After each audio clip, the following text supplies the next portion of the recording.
Our big question is, how do animals help people and people help animals? Organisation name: Animals at War.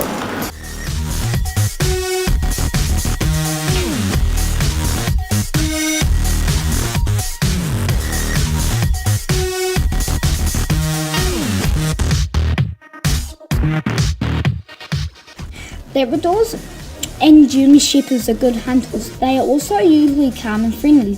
These things make them excellent bomb sniffers. Labradors and German Shepherds often work in places where there are lots of people, like at the Super Bowl.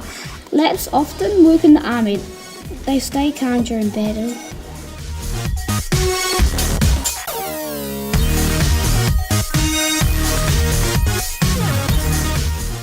Cats keep rats and mice under control during a battle.